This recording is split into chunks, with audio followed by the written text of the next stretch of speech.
Holy crap, that was crazy.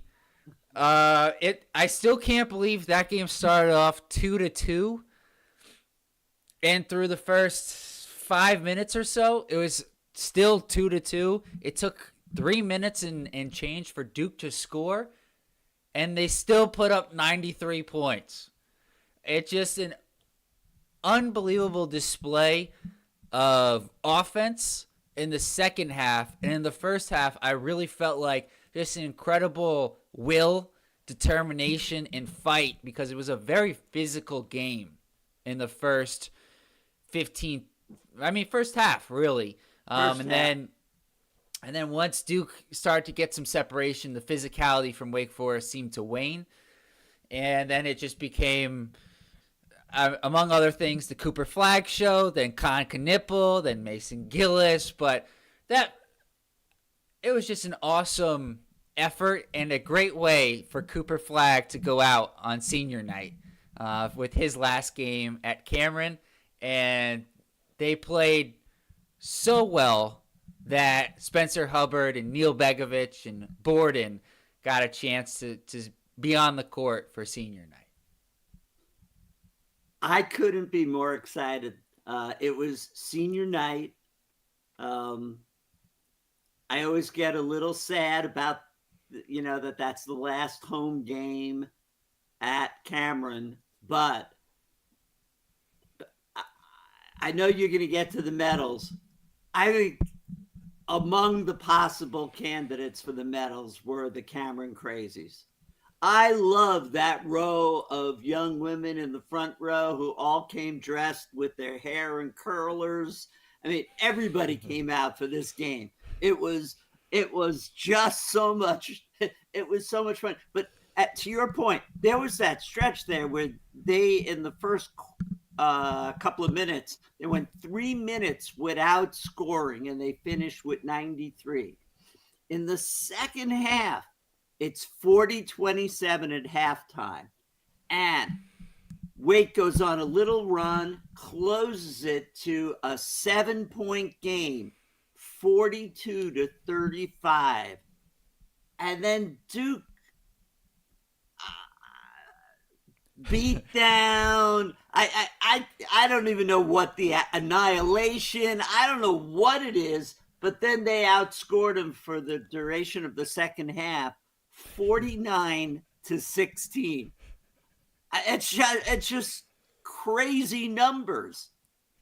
And I was just gonna say, and yet there was another game that I said, well, Wake, they got to come in here. This is an important game. They took the lead in the second half last time.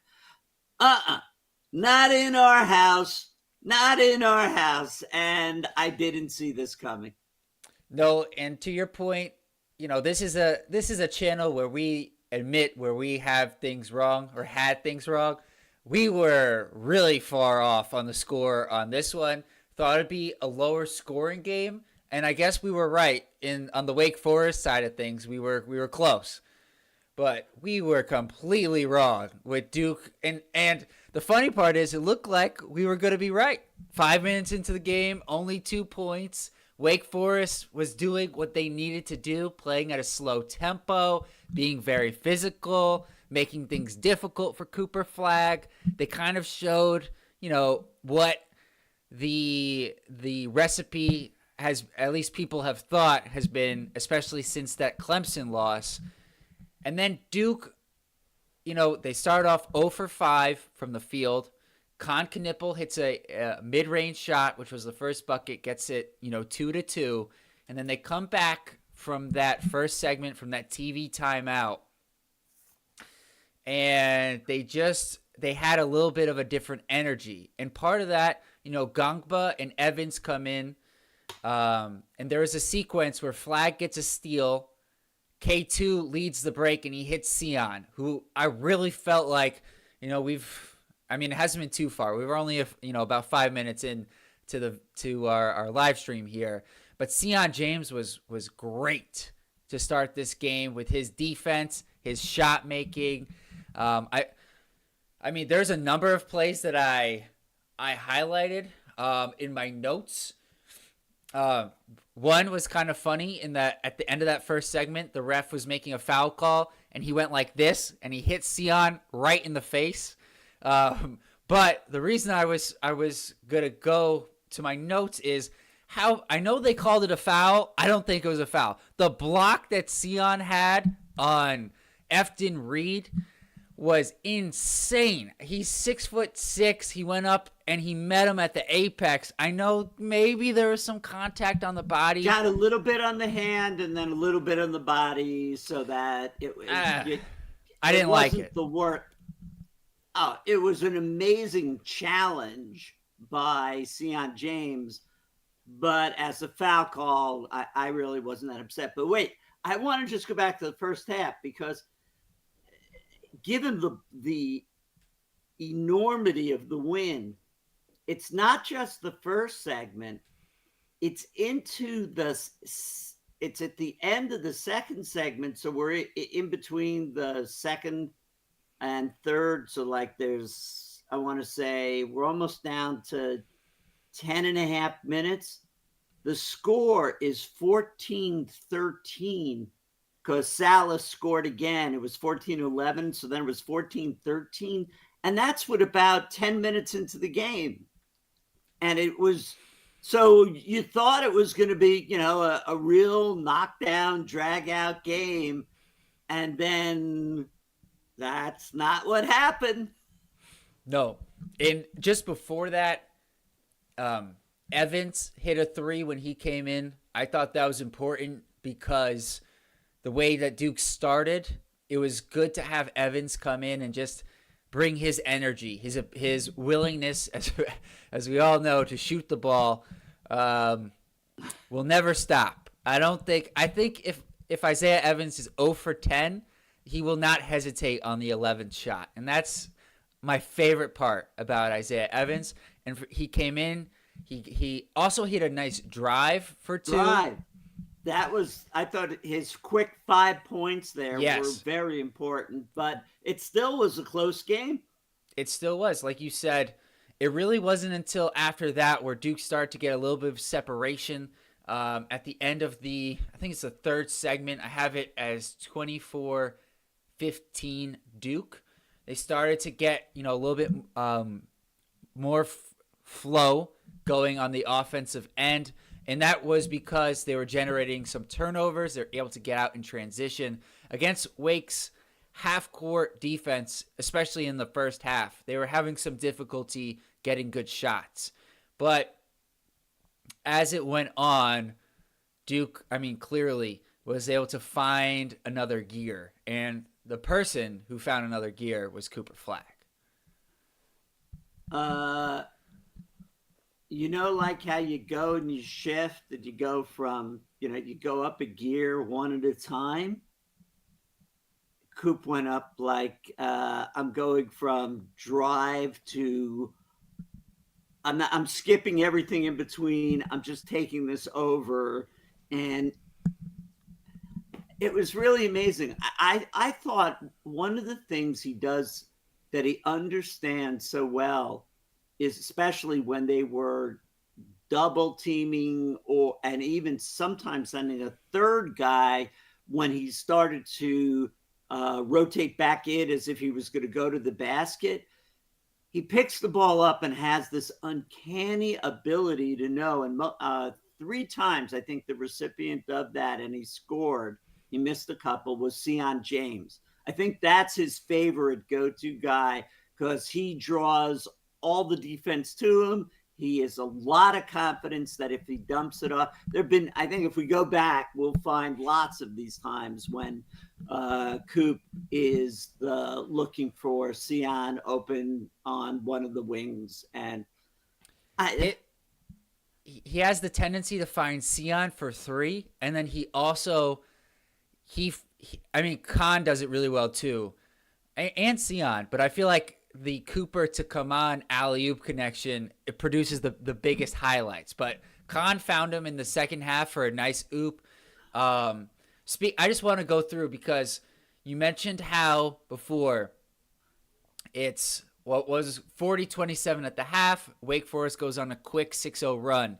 And it was the exact same thing almost as the first Wake Forest game. Duke in that game, 13-point lead at the half, 35-22.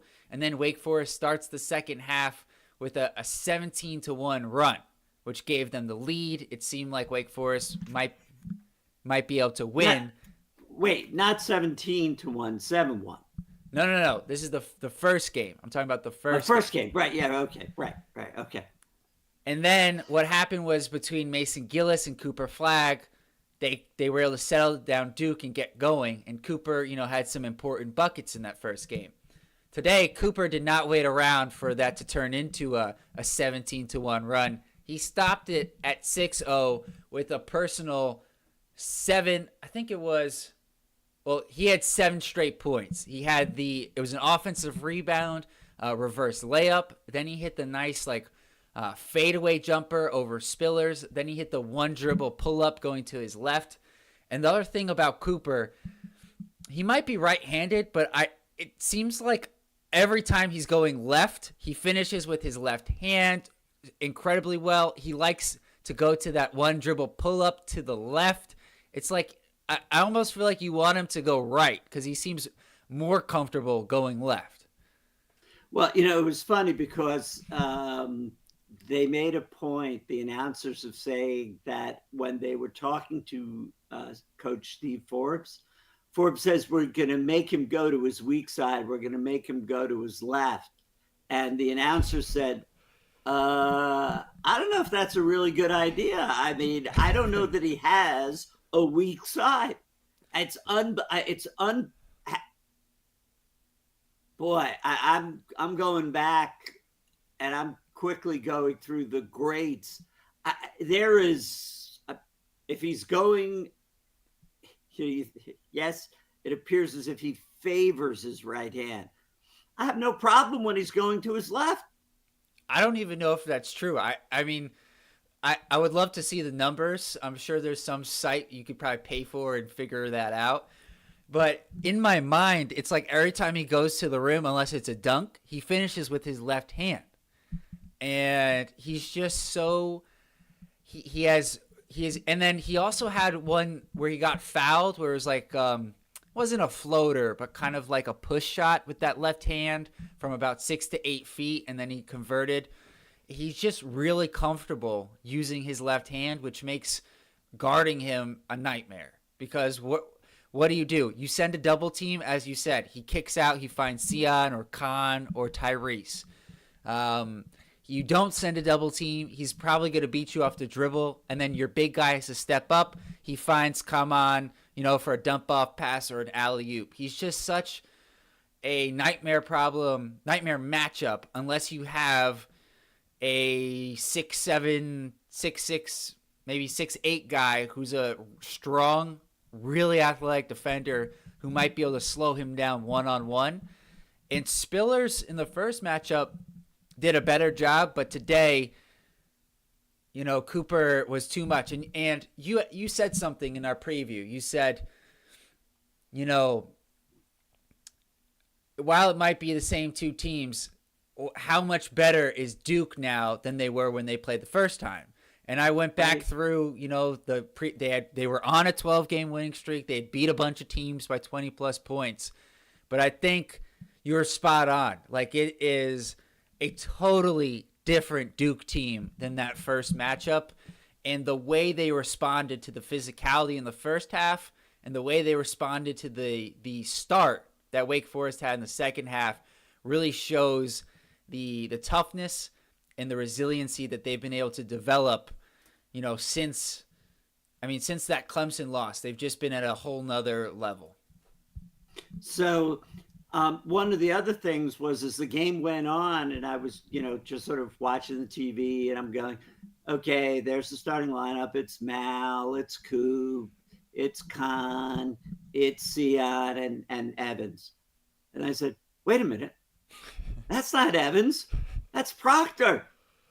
And so Proctor is playing, I sort of feel as if you could definitely sense he was not 100%, but there was no way he was going to miss what potentially could be his last game at he wasn't going to miss it, and he wanted to play in that game. And that revealed to us that I think, as you often point out, that by the time you get to the ACC tournament and March Madness, you're going to cut it down to an 8-man rotation. In which case, I think it's clear, and we mentioned it in the pregame, that Foster is gone from the rotation. He is. I want to say something really positive though about Foster. He was the only guy to not see playing time today. Shire cleared out the bench.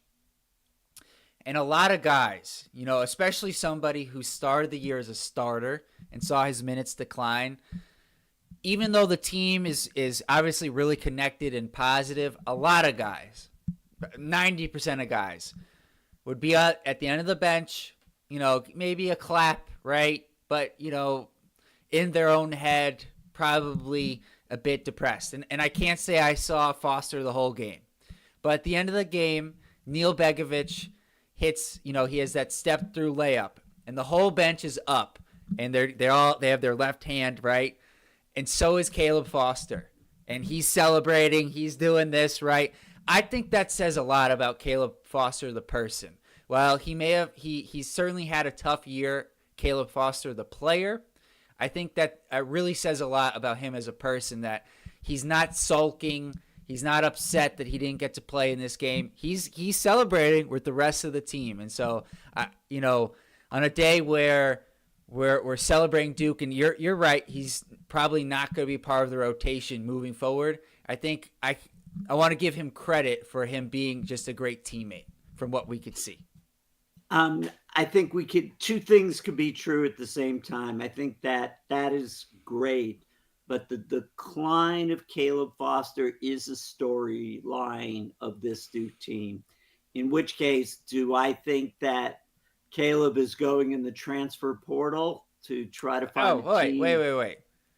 Not today. Not today. We've got the end of the season. You want to talk about transfer portal? Not now. We're not after we just beat Wake Forest by 33 points and put up 53. We're not going there. Not today.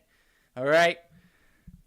Okay. Hey, you brought up Caleb and said what a great guy, and I said no. He is. You brought up Caleb. I was trying to defend him. You brought up he's not part of the rotation. I'm just trying to give him. We've spent enough time on that throughout our season. All right, let's go to the stats, then we'll go to the chat. So, stats today. JD, I know you can't see this per usual, so I will read it off for you. So, Cooper Flagg, dominant.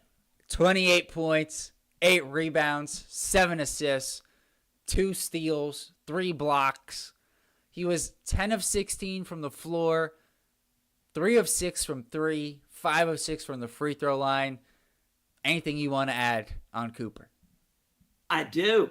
I want to add the fact that it was that great moment when he's in the scrum on the floor, hustling after the ball, and Corey Alexander is saying, "Coop, what are you doing?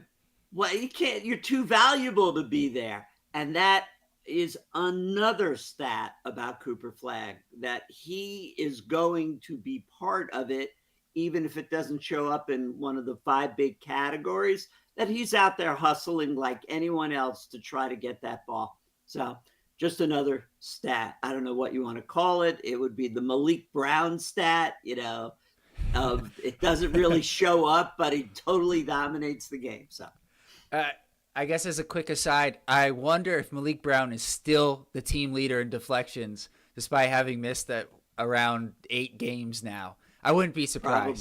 Probably.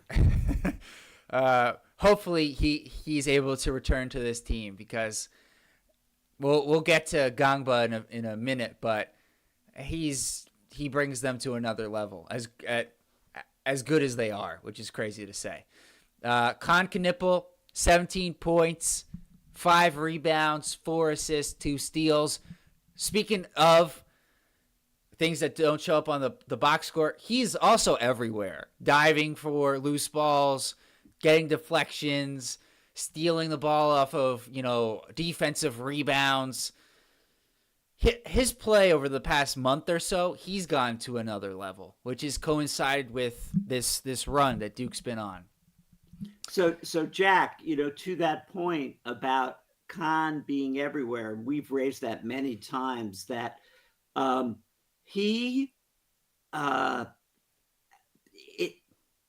texted you this, that something else was going on in that second half of the game when they were able to outscore them 49-16. And it's because it's not just going to be Coop alone. Yes, Coop absolutely, was a major part of it, but it's kind of contagious. The idea that if you see Cooper Flagg on the floor, you see Con Knipple on the floor, well, then you're going to be playing a lot harder too as well. So that won't show up, but let's keep going through the stats. It's infectious. Sion James, 11 points, a couple of rebounds, couple of assists, 3 threes. I don't know if he hit any of those in the second half. I know he had 2 in the first half. He was great. He was just great tonight. Proctor, 12 points, 4 rebounds, 2 assists, and a steal. I agree.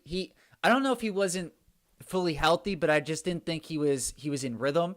I did love, though, he had the layup, and then he was like jawing with Hunter Salas afterwards, and then there was the moment where towards the end of the game where Efton Reed and Gillis had a few words like, this team is a very different Duke team. They are not going to back down to anybody. And speaking of not backing down, go ahead. Well, I just wanted to say that the layup that Proctor hit came right after the one he missed. Yep. And the one he missed was like, oh, come on. That was like a clear one. The one he hits is just tough. Remarkable. Right. And to that point, he missed the 2 threes near the end of the second half, which were wide open. He typically knocks those down. I think it's just him coming back from injury. So I'm kind of happy he was able to get this game under his belt, before this weekend's game. But like I said, speaking of not backing down to anybody, Kama Malawach, whoo! For a guy who only had 4 points, he was phenomenal today with his defense, his rebounding, both offensive and defensive. He finished with 14 rebounds. 14 rebounds. Wow. And he had a couple of assists. I think we missed him a few times, honestly, around the rim. He did have one massive rejection. It was like, okay, I forget who was in front of him, couldn't stop him. Proctor. It was Proctor. He held him up for him. And then it was like, that not rim protector, but like, no, who used to like do Dikembe Mutombo. Mutombo. No, not going to do that here. Said that, that was great. It was just great. 14 rebounds and physicality that sometimes I've said maybe he wasn't as physical. No, he was physical tonight. He was.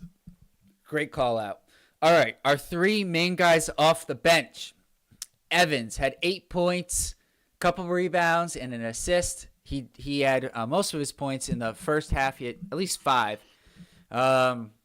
Gillis, he didn't hit his open shots in the first half, but once he came in the second half, and I like one thing. I think I want to give a shout out to Coach Shire with his rotations. It seems like as the year's gone on, he's really nailed down when guys come into the game.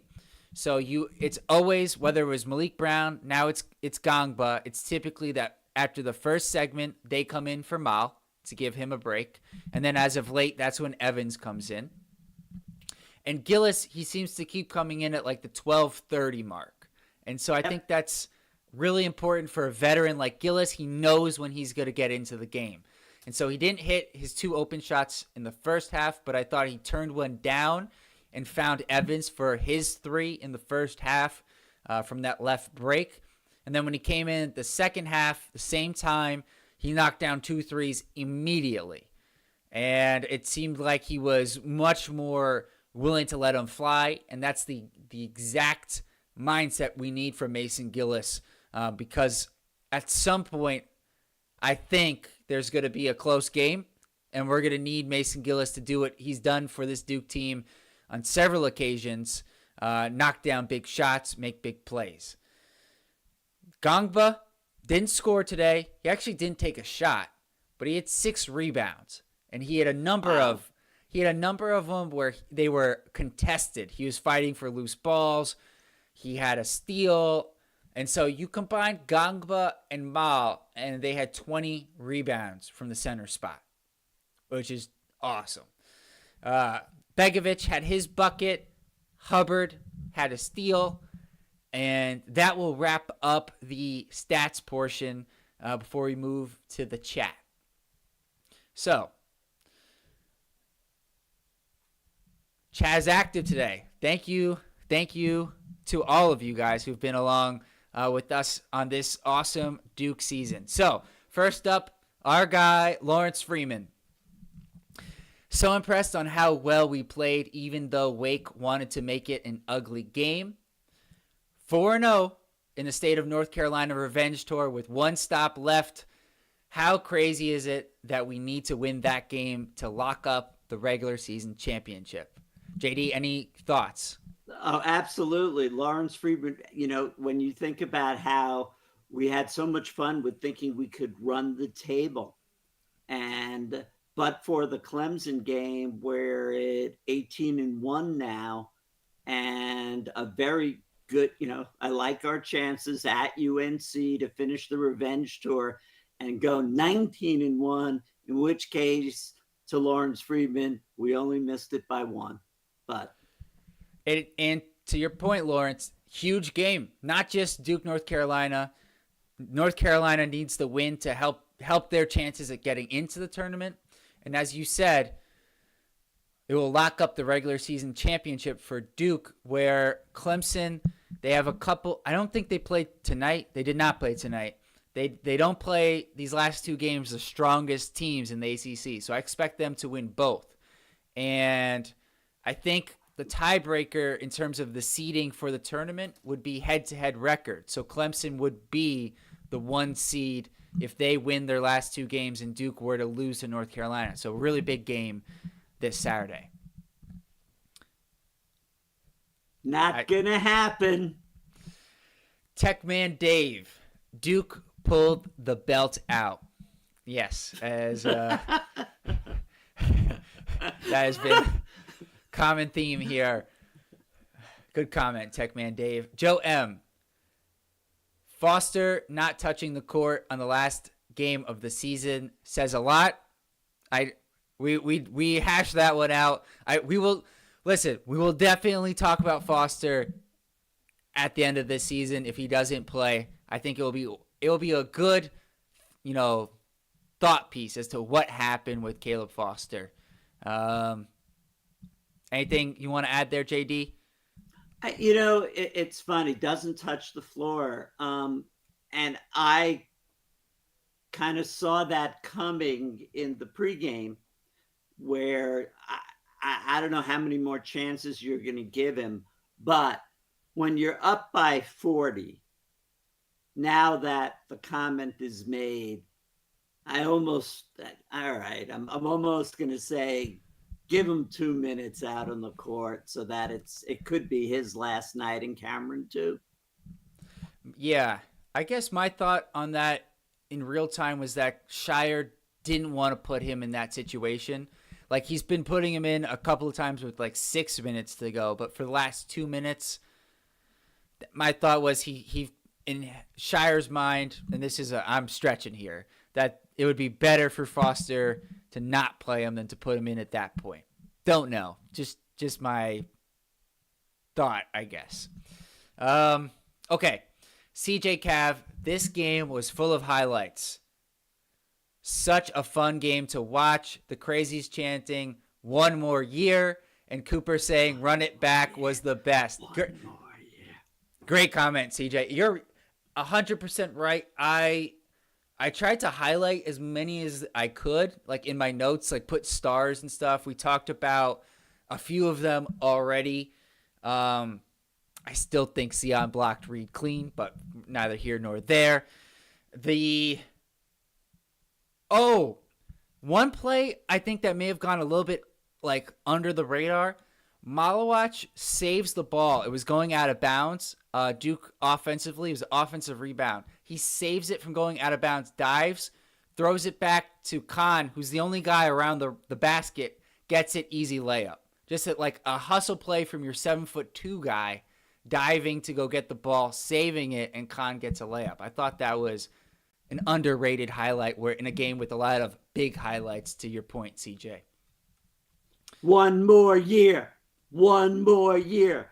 I say that knowing that it's not likely going to happen. And I say that because as a college basketball fan, to watch Cooper Flagg, it has been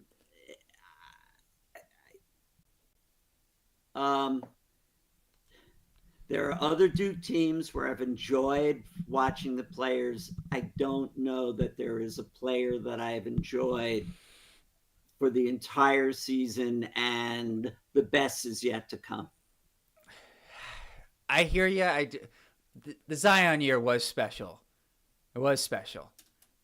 It came complete with an injury. I know. And we'll see how it comes. The rest of the story isn't done. Certainly not. And so we'll see how far Duke goes and how Coop plays in now. Now it's time to turn it all up because there will be incredibly tough competition in the ACC. This is the last gasp for some teams. They'll have a chance to play Louisville or Clemson, and then March Madness. And so the end of that story. So I'll modify my comment just to say that up until this point, yes, everything from the blown out sneaker by Zion, in which case he didn't get to play that game, and that was extremely disappointing, to the 360 dunks that were that may be certainly the category that Zion has over Flagg, which is the dunking capacity of a 260-pound guy. But the play that I love that Zion made that will forever. He blocks. It just wasn't possible. And it's a funny thing that I say that it just wasn't possible. I do challenge you, Jack, to say, as good as Cooper's been, I can't, boy, this is going to get some comments. I can't recall too many times that I will say, how did he just do that? I mean, I can think of a few. Well, the level of play for Cooper Flagg is like, it's off the screen here. And so, but in the Zion year, to your point, there were plays that were made that I had to watch 5, 6, 7 times to say, that's just not humanly possible for someone 260 pounds to go do that kind of athleticism. But overall, wow, right now, Right. And this is tough. This is really tough Yeah. because it's like I'm thinking if Zion doesn't get injured and he can take all of that into the pros, he has shown how good he could be in the pros. Um, Shout out Zion, first career triple double recently. He seems to be in phenomenal shape. He's playing really well. I know most people are not watching the Pelicans, but I got League Pass. I try to watch as much as I can to see Zion. Always rooting for Zion. And I really hope he can stay healthy because as he's the only guy who I think of that is on a similar level to Cooper and what he's done this year. And to your point, Zion had more highlights. I think the thing about Cooper, I was thinking about this the other day, that makes him so special is that he does a lot of things that are like relatively like simple, or they seem simple, but he makes them look easy, and so they're not necessarily like crazy highlights. But like we spent a bunch of time at the start of this talking about his ability to go left and finish with his left hand. 90%, 95% of basketball players can't do that. Like they just right. can't do that. And because he makes it look so easy, they're not highlights, you know, but he does it consistently, to your point. So Well, and I'll say that when he draws attention and he knows exactly where Sion James is, and he's hitting him with that, and Sion's responding by knocking down his threes. No, that doesn't show up as a monster dunk, but it shows up with basketball IQ off the charts. off the charts. And the one play that obviously comes to mind for Cooper this year before we move on here is the dunk that they showed again today or tonight on Pittsburgh. And I thought they were talking about on the broadcast. I thought Cooper's mom had a good point that his dunk on, I mean, she knows a lot more basketball than I do. His dunk on Badunga on Kansas was more impressive to her. I think she might be right because Badunga is certainly a more formidable shot blocking threat. So I think she may be right. So okay, moving on. Pay the piper. Good evening, gents. Good evening. How are you? What a first half defensive performance and an amazing second half offensive performance. If Coop doesn't win every prize this year, including a national championship, I'll be shocked. Well, it's a good thing we just spent a lot of time on Cooper. The only one I won't be shocked about, I'll say this, would be National Player of the Year. I do think it's a legit toss-up with him and Janai Broom. It's those are the two. And it is because of the number of quad one wins that Auburn has. Yes. In which case, it'll be, if he wins, it'll be because he did it against better competition. But is the National Player of the Year, is the vote done based on the year, or is it based on including the tournaments, including March Madness? Because if it may come down to the thing that you and I have been hoping for all year, Auburn versus Duke, and the two of them are playing against each other, and it may be decided right then and there. But I don't know at what point they actually decide who is the player of the year. I do not know either. I was trying to do a little deep dive while we were talking there. Can't find it. So if anybody knows, drop it in the chat. That would be awesome to find out. Okay, let's keep it moving here. So next up, Pay the Piper. So happy to see Proctor back. A bit rusty on the threes, but great in the paint. Yeah, I agree. Outside the one gimme that he missed, he was really, he had a number of tough layups, especially the second one after he missed the gimme. Joe M., one more year. Pay the Piper. A big missed call when the ref hit James in the face. I don't know what the other two refs were looking at. That was obvious. You know what was also funny about that play was that, yes, Sion reacted to it, but it was more like a prize fighter reacting to it, which is, yeah, okay. And the ref turned around and was like, "Oh my God, I smacked you in the face." And Sion was like, "Okay, next." I thought it was funny that Corey Alexander said, if it was the other way around, he would have been ejected. Okay, next up, also pay the piper. One more to go on the road against the Tar Heels. Yep, one more.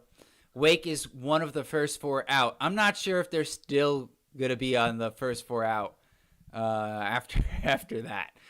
Even though it's Duke, this was their shot. They're going to have to win the ACC tournament, I think, now. Ryan Jones just left the game. What an atmosphere. Fans chanted one more year when Coop checked out. We can only dream. Ryan, I mean, congrats to you, man. That must have been an awesome game to be at. I'm jealous. I'm jealous doesn't even begin to have been in Cameron for it. Look, I got incredibly excited watching from New York.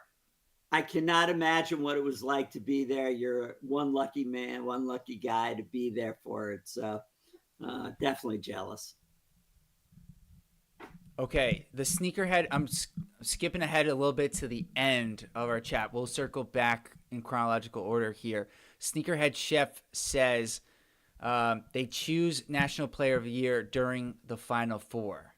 Does that mean that's when they announce it, or is that when they voted on it? That's my... All right, we'll be talking a bit more. Sneakerhead, if you can clarify that, that'd be great. Yes, please. That would be awesome. The Swisher 9110, flags line, 28 points, 8 rebounds, 7 assists, 2 steals, 3 blocks. When getting doubled all game, how is Broom better? I don't know if Broom was necessarily better. I think Broom, to your point, has just gone up against better competition. And so I think that's going to be a factor that the voters will have to weigh. Yeah, I think it's pretty simple that if Broom is not playing in the SEC and is putting up the same numbers, it's no contest. Flag wins. It will be that he had 16 or 17 quad one wins. And so every night they're keying on Broom. And that's the only reason that this is a contest. But we'll see. I like how you're going with just Broom, skipping the Janai part. I know that's been a little bit of a difficulty for you in the past. This next comment, they don't know this, but it was almost written specifically for you. CJ Cav says, Cooper flexing on him and talking his smack was epic. I love this team so much. Bittersweet that this was the last home game with this group. You want to know the reason I say that, JD, is because at the start of the year you said, Cooper doesn't celebrate. And in the beginning of the year, he didn't really. As the year has gone on, I think he has celebrated more. He's grown an edge to him, is the word I would use. And he's playing with a level of confidence that you talked about before, his ability to, not ability, but his willingness to dive on the floor, go for loose balls. Like, that's infectious. I think when your star player plays with a level of confidence and, I don't know, for lack of a better word, just swag that Cooper Flagg has been playing with of late, it just feeds into the rest of the team. I also think, like, Isaiah Evans getting more playing time kind of helps feed into that, because that's a guy who, whether he was playing 4 minutes or 14 minutes, if he hits a shot, he's going to let you know about it. I'm old school, so that's why I never loved the idea of flexing or where the arms are up and they want to show your muscles and all that. I'm old school. Let your game do the talking, and Coop's game is incredible. But I give it to you, Jack, and to the comment coming in that there is an element that comes with the flex after an incredible play that everyone gets to feed off of, and so there is almost a reason to do it under some circumstances. I think whenever he does it, he's entitled to it. I mean, he never does it he doesn't do it after a foul shot or something. He does it after any number of his incredible plays. So, and to your point, a lot of times when he does it, he's doing it to the Duke bench, or if he's at home, he's doing it to, the crazies, right? He's trying to get them going. So, yeah, it makes it more fun too. Ryan Jones also was surprised no Spen Hub senior night. Does he have another year? So I'm glad you brought that up. I noticed that too, Ryan. So seniors on senior night for Duke that they showed, with their jersey, Sion James, Mason Gillis, Neil Begovic, Stanley Borden. No Spencer Hubbard. And Coach Shire he was kind of like I don't know if you caught this in the last post game. He made like an off the cuff comment about, he may have a COVID year left or another year, but it seemed like he was joking. I thought this was his senior year, and then he wasn't a part of senior night. So I don't know the answer to that, Ryan, but maybe he does. Maybe Coach Shire wasn't necessarily. He said it like a joke, but he may not have been kidding. I don't know. I have no response. They got him in the game when they should have gotten him in the game. He's the what team? What player do you remember? And I'm sure in the history of college basketball there will be, that when the final couple of minutes come and you have a chance to put Spencer Hubbard in, the fans are completely into the game and hoping that he does something, like he did last game when he scored his 3-pointer and his drive, and he scored 5. And even in Madison Square Garden, when, we know in Cameron North, we have a great group of fans up there when he hit his 3-pointer. I mean, it's like you got to watch until the end of the game, even though we're up by 40, because Hubbard's coming in and the fans are going to go wild. And so I hope there is some loophole here that says he could play another year. He's not going pro. You never know. There's plenty of leagues out there. Brody Swing, it was the toughness for me. Wake clearly tried to bully Duke tonight. This Duke team can't be bullied.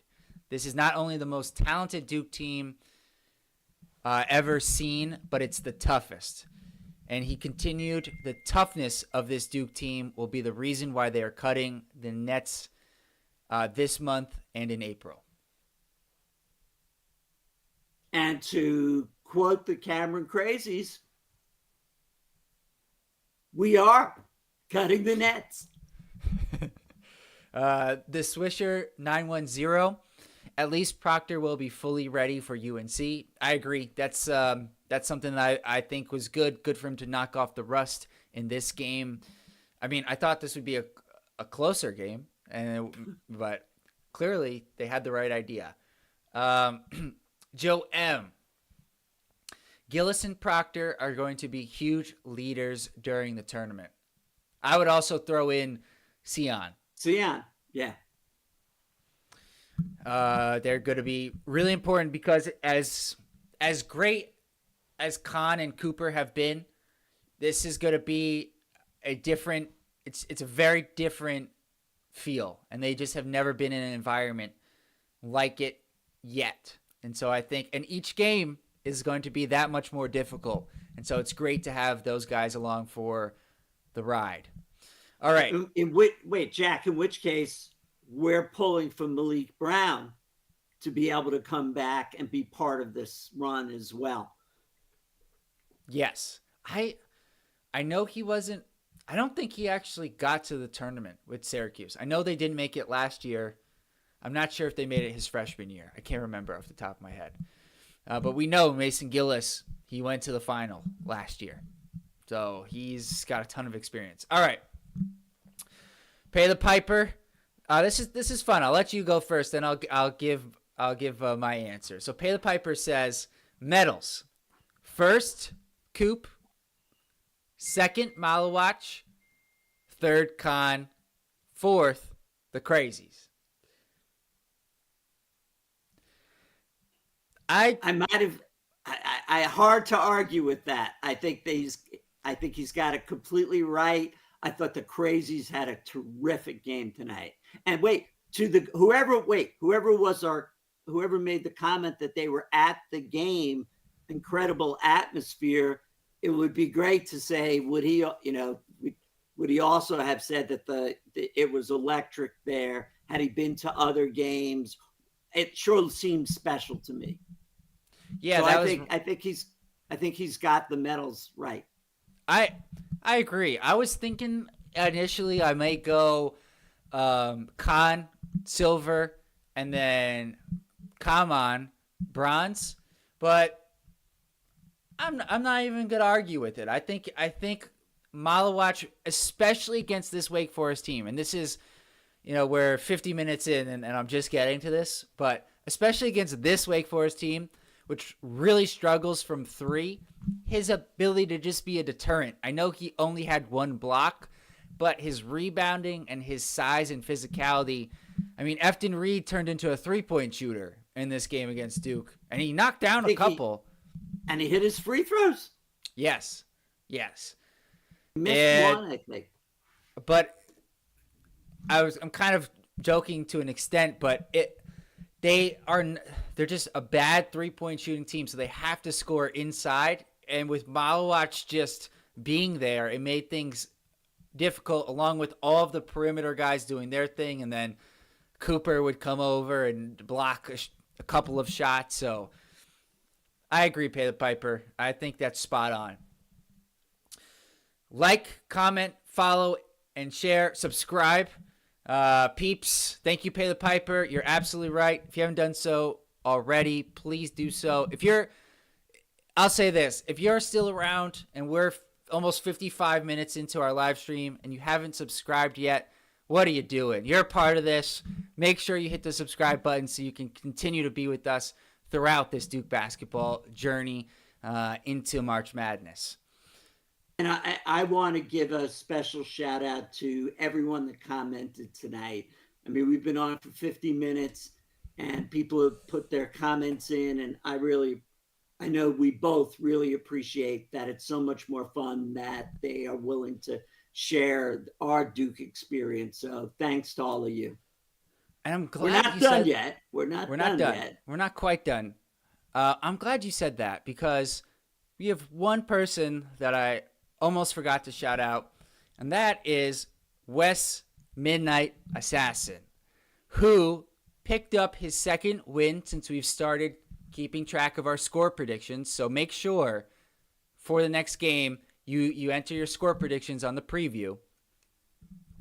He had his score prediction for this game as 92-65, and it ended up as 93-60. Remarkably close. Picked up his second win. He's the only person with 2 wins as of now. We will keep going as long as Duke keeps advancing. And so Lawrence Freeman has 1 win. Macaroni Daddy 93 has 1 win. Ed Sessoms has 1 win. And Missar Custies Z Kex also with 1 win. So if you didn't hear your name and you think you have a win, drop a comment. I will go back and look. But otherwise, keep putting in your score predictions, because You never know. If you win, we could be sending you one of those scarves that JD has, or maybe a hat at the end of the Duke season, and it's completely free to you. So let's wrap up the remainder of the chat here. Pay the Piper, Saturday night prediction. Oh, jumping ahead of the game. I love it. You had this even before I got here, so gotta write that down for you to make sure I include you. Pay the Piper. Duke 85, UNC 70, UNC NIT. I think you're right. If they don't win that game, unless they win the tournament, I don't see it happening. Let's see. Pay the Piper says National Player of the Year is based on full season, including tournament play. Okay. So I think if we combine what Pay the Piper said and what the Sneakerhead Chef said, so it's probably through the Elite Eight. I think so. Your play through the Elite Eight is considered, and they choose it during the Final Four. So I do think there's going to be a lot to play for based off of learning about this during our stream here for both Broom and Flag during not only the conference tournament, but also the first handful of games, hopefully, in the NCAA tournament. Knock on wood. Okay. Last couple of comments here. Oh, I should have said this before. Pay the Piper also says strength of schedule, location, and margin of victories are considered. So that's kind of your point on Janai Broom with the strength of schedule. But to his point, the margin of victory may be... Yes, good point.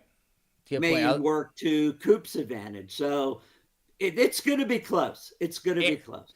They put up a graphic. I can't bet on college basketball players. It really bums me out. I saw that. And so they have it as a 50-50 toss-up. At different points in the season, one guy was much more in the lead than the other, but it's certainly a two-man race. All right, last one before we wrap up here. Joe M., thank you guys as well. Really fun channel. Thank you, Joe. Really appreciate that. The one thing I want to say personally is that it's been so much fun having all of you along the ride with JD and I, because otherwise, I think I've said this before, but we would just talk to each other and we wouldn't find out some of this information that you guys provide to us. So it's not only made it more fun, but it's been a lot more informative to have all of us together, and it's something that I know we're going to keep continuing to grow through the rest of the season and through future Duke seasons to come. JD? I look forward to UNC and to Lawrence Friedman. We're going to finish the revenge tour. That's right. Okay, actual last comment just came in. Don't want to leave anyone hanging. Nope. Sneakerhead Chef. I just want Auburn to lose in the SEC tournament and Duke win out so we can choose our region. You want to know what? Even if Auburn loses in the SEC tournament, they still might be the number one overall seed. Based on quad one wins. Yeah. So I think they would have to lose 2 games early for that. Early. Yeah, and early. Like early. One of their last regular season games and early for that to change.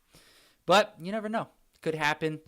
Although they did just beat Kentucky by about 20 and Janai Broom had 9 points. So they seem to be just fine right about now. And I got to say, I hope so, because I've said this the last few videos. I want that to be the national championship game. Those have been the 2 best teams.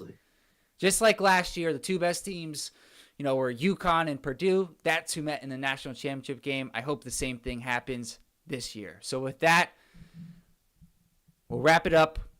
We'll see you guys for the North Carolina preview later this week. It's been a ton of fun. It's going to continue to be a lot of fun. And we'll see you guys later. Peace.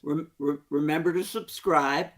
If you're still there, remember to subscribe, share it with a friend, like it, helps us to grow. Remember the podcast, and I think that's it for now.